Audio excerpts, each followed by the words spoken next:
Assalamualaikum warahmatullahi wabarakatuh. Perkenalkan, nama saya Anku Naidi. Saya merupakan dosen tetap di Universitas Muhammadiyah Ahmad Dahlan Cirebon dengan NIDN 0415018306. Adapun home base saya berada di program studi S1 Farmasi dengan konsentrasi bidang ilmu saya adalah farmasi komunitas. Saya seorang dosen dengan menjalankan tridharma, baik pengajaran, penelitian, maupun pengabdian. Dalam kesempatan ini, saya mengampu mata kuliah swamedikasi dengan bobot 2 SKS dan merupakan mata kuliah wajib yang harus diambil mahasiswa sarjana farmasi pada semester 5. Mata kuliah tersebut mengacu pada capaian pembelajaran prodi yang terdiri dari 10 CPL yang diturunkan menjadi 8 CPMK dan diturunkan kembali menjadi 14 sub CPMK yang terbagi dalam 14 pertemuan, yaitu 7 pertemuan sebelum UTS dan 7 pertemuan setelah UTS. Adapun capaian pembelajaran dalam mata kuliah ini mencakup 4 aspek, diantaranya adalah sikap, pengetahuan, kompetensi umum, dan kompetensi khusus. Aspek sikap di sini diharapkan mahasiswa mampu menunjukkan sikap bertanggung jawab atas pekerjaan di bidang keahliannya secara mandiri. Adapun capaian terhadap aspek pengetahuan, diharapkan mahasiswa mampu menguasai konsep dasar dan prinsip kefarmasian dan kesehatan yang diperlukan untuk memberikan edukasi kepada masyarakat. Selanjutnya, diharapkan mahasiswa menguasai konsep teoritis, prinsip, sistem etik legal, kefarmasian yang diperlukan untuk memberikan pelayanan kefarmasian, menguasai pengetahuan tentang teknik berkomunikasi. Untuk keterampilan umum, diharapkan mahasiswa mampu menunjukkan kinerja mandiri, bermutu, dan terukur. Selanjutnya, di keterampilan umum 5, mahasiswa juga diharapkan mampu mengkaji implikasi pengembangan dan implementasi ilmu pengetahuan dan teknologi yang memperhatikan dan menerapkan nilai humaniora sesuai dengan keahliannya berdasarkan kaidah, tata cara, dan etika ilmiah dalam rangka menghasilkan solusi, gagasan, desain, atau kritik seni. Beberapa keterampilan khusus diantaranya adalah mahasiswa mampu melakukan penyiapan dan penyerahan sediaan farmasi sesuai standar. Mahasiswa juga mampu memberikan edukasi kesehatan terhadap permasalahan yang ada di masyarakat terkait bidang kefarmasian berdasarkan ilmu pengetahuan dan teknologi. Selanjutnya, mahasiswa juga diharapkan mampu melakukan pelayanan kefarmasian sesuai dengan standar administrasi dan standar farmaseutik. Dan keterampilan khusus selanjutnya adalah mahasiswa mampu mengidentifikasi dan melakukan promosi masalah penggunaan obat atau sediaan farmasi lainnya di masyarakat. Mata kuliah ini merupakan mata kuliah yang memberikan pengetahuan tentang swamedikasi, peran farmasi dalam swamedikasi, administrasi dan dokumentasi swamedikasi, informasi umum tentang obat. Beberapa di antaranya adalah terkait dengan penyakit batuk, penyakit flu, demam, nyeri, penyakit sakit mah, penyakit kecacingan, diare, biang keringat, jerawat, ya, penyakit kulit lain seperti kadas atau kurap, ketombe, kudis, kutil, luka bakar, luka iris, dan luka serut. Sehingga diharapkan mahasiswa mampu menjalankan swamedikasi di masyarakat. Sebelum melakukan pembelajaran di kelas, saya menjelaskan teknik pembelajaran yang saya lakukan. Di antaranya saya menggunakan teknik DIA, yaitu delivery, penyampaian materi dan informasi pengetahuan ke mahasiswa. Yang kedua adalah interaktif, forum diskusi, dan assessment melalui tugas dan kuis. Untuk penyampaian pembelajaran yang pertama adalah penyampaian kontrak pembelajaran, bobot penilaian, dan beberapa referensi yang digunakan dalam mata kuliah ini. Beberapa referensi yang digunakan diantaranya adalah yang pertama karangan Pang Junarko dan Dian Hendrawati, yaitu Swamedikasi yang Baik dan Benar tahun 2001. Beberapa referensi diantaranya terkait dengan regulasi, baik itu Permenkes nomor 347 tahun 1990 atau Permenkes nomor 51. Sedangkan untuk terkait dengan beberapa referensi untuk penyakit, salah satunya adalah PAPAS tahun 2018 yang berjudul The Common Cold, Principle and Practice of Pediatric Infectious Disease. Selanjutnya untuk referensi lain yang saya gunakan dari Chris Holmburn dan kawan-kawan dengan judul Farmakoterapi Principle dan Practice edisi kelima, dan beberapa referensi update terbaru baik dari jurnal maupun e-book. Pendekatan yang digunakan dalam mata kuliah ini adalah pendekatan kontekstual, yaitu mengaitkan materi yang disampaikan dengan aplikasi kefarmasian yang ada di masyarakat.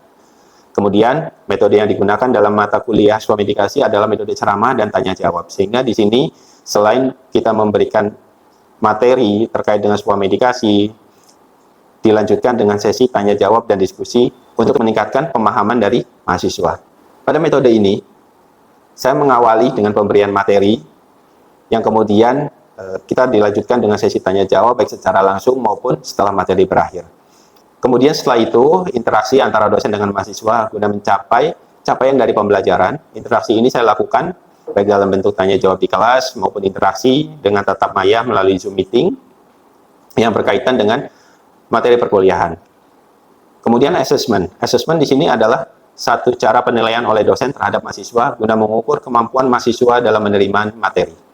Pada awal perkuliahan saya sampaikan mengenai bobot penilaian mata kuliah seperti pembobotan dari ujian tengah semester sebanyak 35%, untuk ujian akhir semester 35%, penugasan memiliki pembobotan 20%, dan kontribusi kehadiran sebanyak 10%.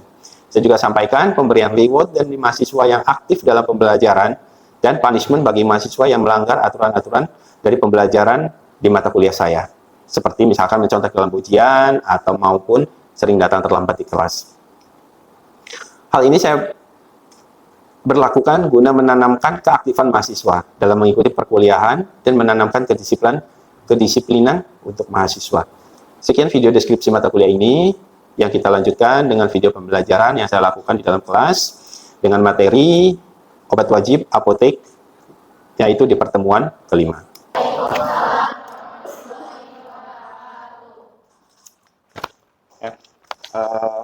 Kita ketemu lagi dalam perkuliahan swamedikasi dan di tatap muka yang pertemuan kelima. Jadi sekalian mengisi absensi. Oke. Di pertemuan kelima ini kita akan membahas topik terkait dengan obat wajib apotek yang biasanya dikenal dengan istilah OA. Menurut kalian, apa pemahaman dari obat wajib apotek itu sendiri?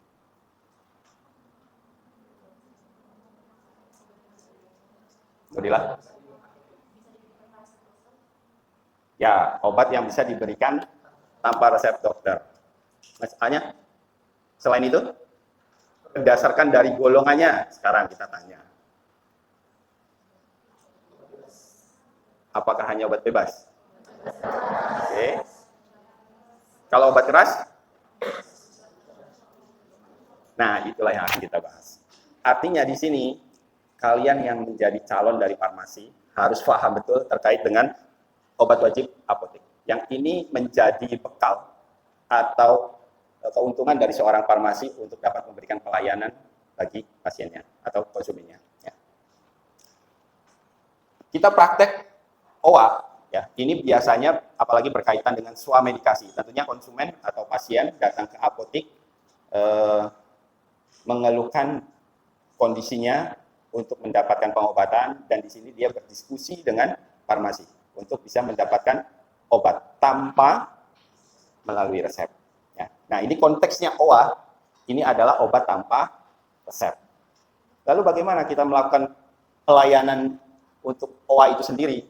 Tentunya kita punya batasan, regulasi yang harus kita penuhi. Nah, ini yang harus difahami. Sehingga pada saat nanti praktek swamedikasi, terlebih kalian sudah menjadi seorang apoteker, kalian punya batasan, punya kewenangan. Kalian tahu, kita bisa memberikan obat sampai batasan mana secara hukum dan itu legal. Itu dibenarkan. Nah, ini yang akan menjadi kenyamanan seorang farmasi dalam berpraktek. Karena kita keterkaitan dengan regulasi juga ada. Nah, acuannya adalah apa? Kita memberikan OA. Di sini ada mengacu, sebenarnya Kemenkes sendiri ada 3. Ya. Salah satunya yang Kemenkes di 347, nomor 347 tahun 1990. Yang kedua ada 1998. Yang esensinya di sini akan membahas terkait, yang pertama, di sini akan memberikan kontrasepsi oral. Kontrasepsi oral masuk kategorinya apa? Obat keras. Nah, obat keras kita punya kewenangan, kita dibolehkan memberikan. berdasarkan ketentuan di sini Kemenkes. Nah, sehingga ini yang menjadi dasar kita dalam berpraktek farmasi. Sehingga kita memberikan edukasi, informasi, ya selain memberikan sesuai dengan spesialis kalian, kemampuan kalian memberikan informasi. Yang kedua, kita juga berpraktek sesuai dengan regulasi, aturan. Sehingga di situ kita nyaman untuk berpraktek. Nah, dalam hal ini kita ambil contoh pada saat pelayanan kontrasepsi oral. Apakah di sini merupakan tunggal atau kombinasi? Contohnya apa kalau kombinasi? Pil KB, TET misalkan, andalan, ya itu Bapak nggak mengambil contoh, tapi mungkin yang paling banyak itu ya kalian kenal adalah pil KB andalan. Ya. Di sini yang diperbolehkan adalah satu siklus. Nah, satu siklus di sini dalam artian apa? Satu konsumen, satu siklus. Berarti hanya satu strip. Nah, lalu gimana? Kalau seandainya pembeliannya, mungkin kalau misalkan adalah pembeliannya satu strip, tapi ada juga beberapa obat-obat hormonal yang ternyata digunakannya itu parsial. Nah, biasanya memang harus menggunakan resep dari objin. Ya. Ini salah satu contohnya. Yang kedua, ada obat-obat gastrointestinal, obat-obat yang berperan dalam pencernaan. Contohnya adalah antasida, ya, baik yang memiliki peran sebagai ada tambahan kadar dari sedatif maupun spasmodiknya, atau antispasmodik yang di sini ada tambahan kandungan analgetik. Di sini contoh obatnya apa? Antasida dan sedatif atau spasmodik. Yang paling gampang ini antispasmodik yang mengandung analgetik. Contohnya apa?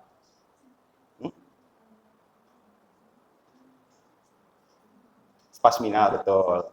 Ya, spasminal di situ ada kandungannya analgetiknya berupa paracetamol. Ya. Lalu berapa yang bisa diberikan? Berdasarkan ketentuan yang di sini, ya, pada Kemenkes 347 tahun 90, ketentuan yang bisa kita berikan apabila dalam sediaannya tablet, maksimumnya adalah 20 tablet. Di sini berbicaranya adalah satuannya tablet. Kenapa? Yang mirip sama dengan spasminal, contohnya adalah buscopan. Kalau ketentuannya di sini satu strip akan menjadi bias. Karena satu strip bisa isi 6, bisa isi 4, bisa yang umumnya adalah isi 10. Nah, makanya kriterianya nanti kalian bisa diperdalam membaca lagi di Kemenkes 347, satuannya adalah tablet. Ya. Apabila satuannya tablet, di sini maksimumnya 20 tablet. Untuk sediaan supo, nah kita contohnya untuk obat-obat gastrointestinal seperti laksatif, ya, pencahar, nah itu biasanya menggunakan sediaan supo. Atau misalkan sediaannya sirup, yang bisa diperbolehkan adalah 1 botol. Nah, yang 1 cup, contohnya adalah apa? Biasa adanya laksatif. Microlak. Itu sediaannya cup kan? Nah, di sini kalian sudah paham. Kita punya koridor, bisa memberikan obat dalam batasan secara regulasi yang diperbolehkan sejumlah ini. Apakah sama semuanya, Pak? Ya kita mau nggak mau harus mengacu ke regulasi yang di atas di sini. Sehingga kalian pada saat berpraktek swamedikasi, ya, di sini kalian punya acuan dasar. Nah, sehingga nanti apabila ada hal-hal yang tidak diinginkan, kalian punya dasar yang kuat. Ya. Meskipun kita ketahui sebuah apotek itu tidak hanya secara kita nggak profit oriented, ya. Apotek memerlukan keuntungan juga untuk memenuhi biaya operasionalnya, tapi di sisi lain kita juga perlu mempertimbangkan pasien oriented. Ini berdasarkan kebutuhan pasien. Dan yang tidak kalah penting adalah regulasinya. Kriteria yang di scope lain adalah masuk dalam kriteria obat mulut dan tenggorokan. Di sini contohnya hexetidin dan triamcinolone acetonide. Ya. Berapa yang bisa kita berikan? Sama. Apabila dalam sediaan tablet adalah 20 tablet, untuk sediaan sirop adalah 1 botol. Nah, sekarang kita cross check dari keseluruhan. Untuk obat saluran pernafasan juga sama, baik itu obat asma, ya obat-obat yang mukolitik, batasannya adalah kalau misalnya kita lihat, ini satuannya adalah satu botol, baik inhalasi maupun sirup. Sedangkan untuk yang sediaan tablet, tetap ketentuannya maksimum 20 tablet. Ya. Neuromuskular, beberapa di antaranya yang untuk analgetik maupun antiperitik, ini juga sama batasannya. Ya. Nah, termasuk juga, nah ini yang jadi menarik adalah obat-obat antiparasit, obat-obat cacingan. Ya. Nah, kalau menurut kalian untuk obat cacingan di sini, apakah sama sediaannya 20 tablet? Berapa menurut kalian?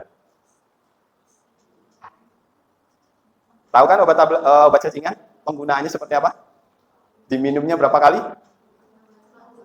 6 bulan? Ya, 16 kali. Oke, sekarang kita lihat. Ini kita ambil contoh mebendazole ya. Bapak nggak akan sebutin merek ya. Contohnya di sini maksimum yang bisa kita berikan adalah 6 tablet. Cukup atau enggak? Lebih dari cukup. Ya enggak? Karena kalau misalkan 1 kali minum saja, biasanya sediaan untuk obat cacing itu, 1 strip adalah isi 2 tablet. Dan itu peruntukannya adalah 6 bulan sekali. Bukan sehari 3 kali. Nah, ini yang perlu kalian perhatikan. Maka untuk bisa praktik sebuah medikasi, kalian juga membutuhkan farmakologinya, farmakoterapinya, ya. Nah, sehingga kita bisa memberikan informasi yang baik kepada pasien. Untuk sediaan, apabila dalam sediaan sirup, ini biasa diberikan ke anak-anak, itu juga kriterianya atau ketentuannya adalah 1 botol. Ya. Nah, sekarang untuk yang masuk ke sediaan topikal kulit. Ini beberapa. Oke, sekarang kita lihat. Di sini ada antibiotik, kortikosteroid tipikal, antiseptik lokal, antifungi, anestesi lokal, dan anti radang kombinasi. Anti radang kombinasi ini contohnya misalkan antibiotik plus kortikosteroid. Ya. Nah, sekarang Bapak tanya, kalau misalkan di sini antibiotik sediaan kulit diperbolehkan, antibiotik oral boleh nggak?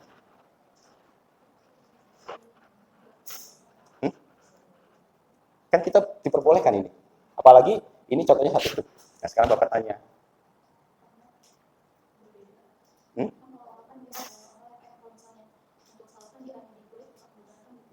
Oke, penggunaan topikal. Kita kembali lagi, ya. Yang terpenting untuk sebuah medikasi itu acuannya adalah regulasi. Kita harus paham betul terkait dengan regulasi yang dibenarkan untuk bisa kita berpraktek. Nah, untuk semua sediaan antibiotik dalam bentuk oral, itu tidak bisa diberikan melalui obat. Ya. Nah, sehingga batasannya di sinilah obat keras yang bisa kita berikan tanpa resep, yaitu masuk dalam kategori obat. Nah, nanti akan kita bahas juga ya terkait dengan selanjutnya bagaimana memilihkan obat. Di awal kita sudah Bapak ingatkan bahwa untuk praktek sebuah medikasi, beberapa yang perlu kalian penuhi adalah yang pertama adalah empati. Apa itu? Kepedulian terhadap sesama. Ya. Kita berusaha memposisikan kondisi pasien. Yang kedua, bagaimana komunikasi, kepandaian kalian berkomunikasi. Yang ketiga, knowledge kalian, pengetahuan kalian. Baik pengetahuan mekanisme dari obat, farmakologinya, ya, termasuk juga farmakoterapinya. Nah, sehingga mata kuliah tersebut mau nggak mau jangan kalian lupakan, karena itu menjadi bekal untuk kalian bisa praktek nantinya. Ya, itu salah satu kesatuan. Nah, sehingga mata kuliah itu akan mendukung pelajaran tersebut akan mendukung kalian dalam khususnya di sini. Pada saat pasien datang, ya biasanya mungkin di sini mengeluhkan gejala atau keluhan pasien.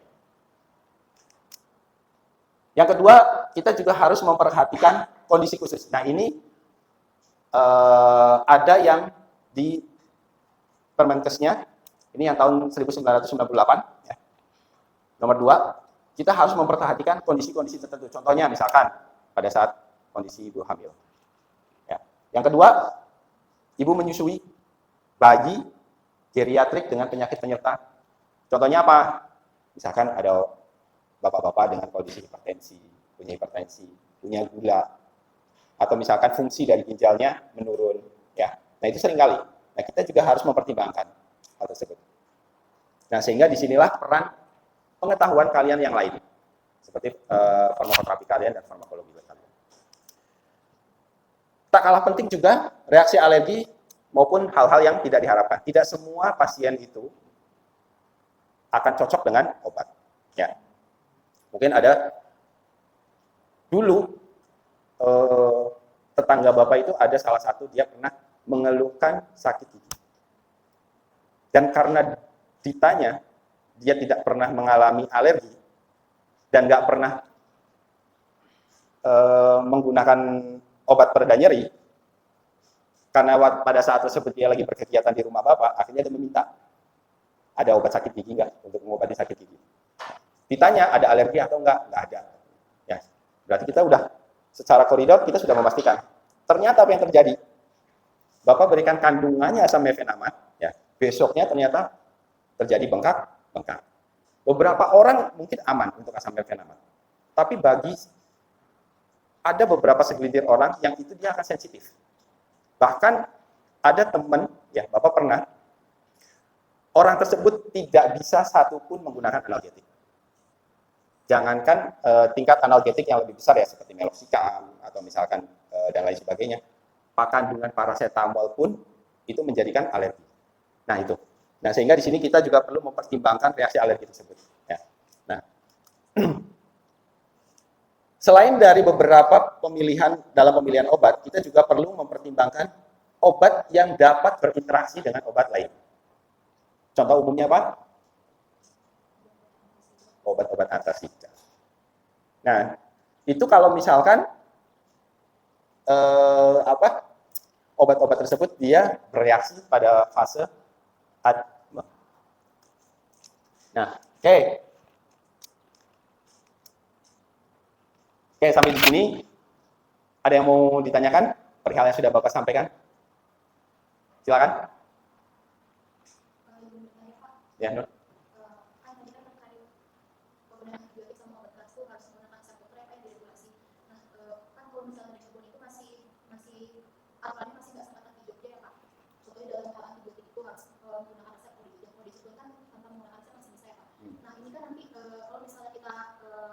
Menggunakan regulasi tersebut, nanti kan bahkan akan berdampak terhadap suatu apotek, karena kan nanti apoteknya baik itu tidak menggunakan regulasi yang ketat itu, sedangkan apotek kita menggunakan regulasi yang ketat itu.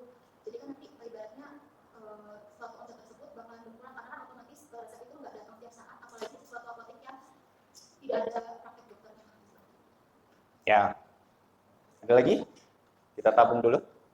Pertanyaan dari Nulila. Ya. Ya, Mel.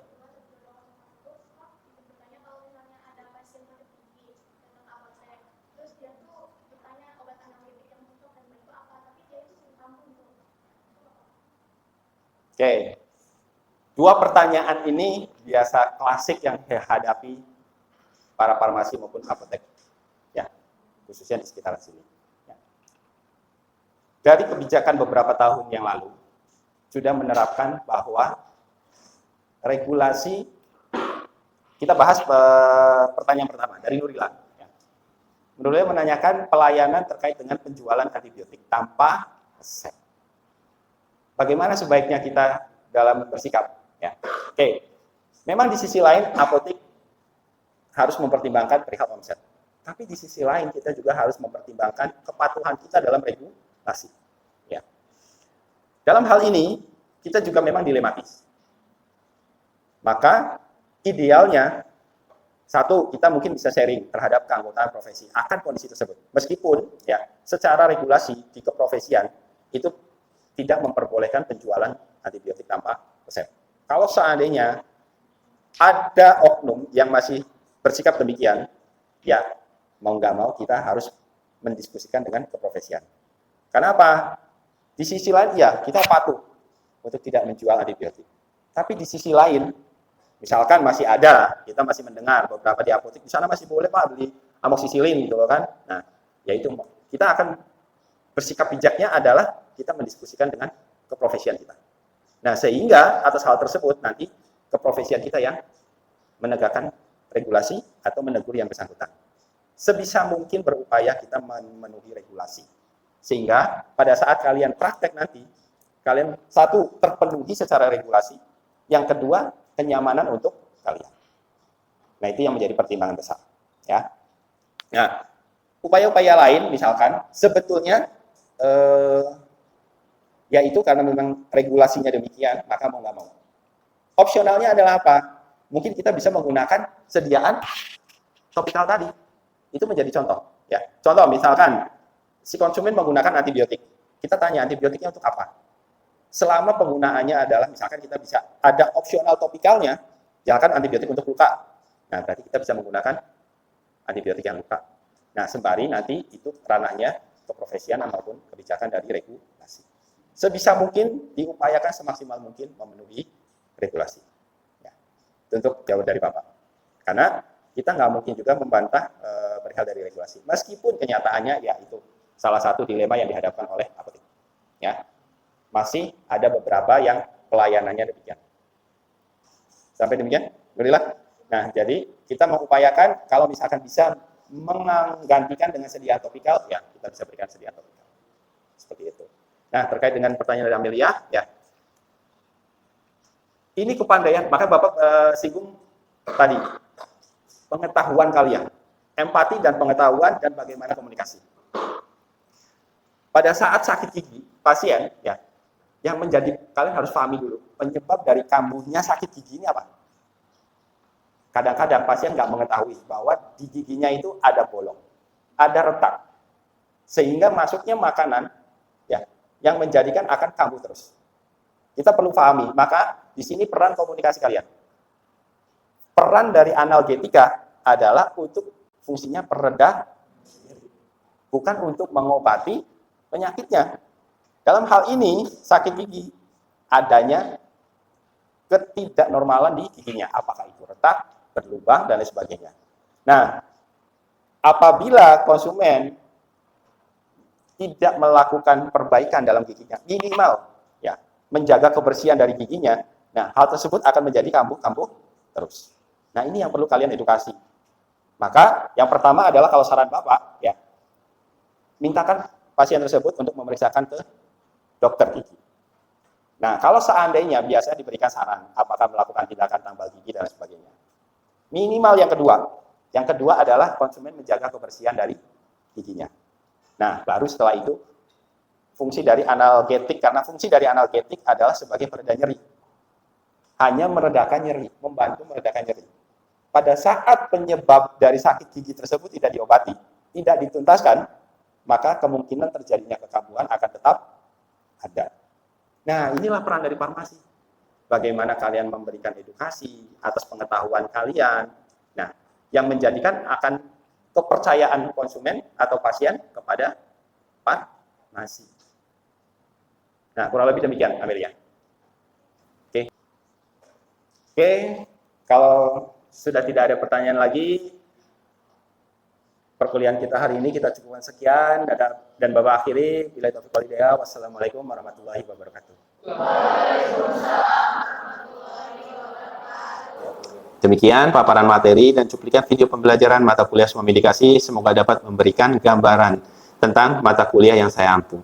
Atas perhatiannya, saya ucapkan terima kasih. Billahi taufiq wal hidayah. Wassalamualaikum warahmatullahi wabarakatuh.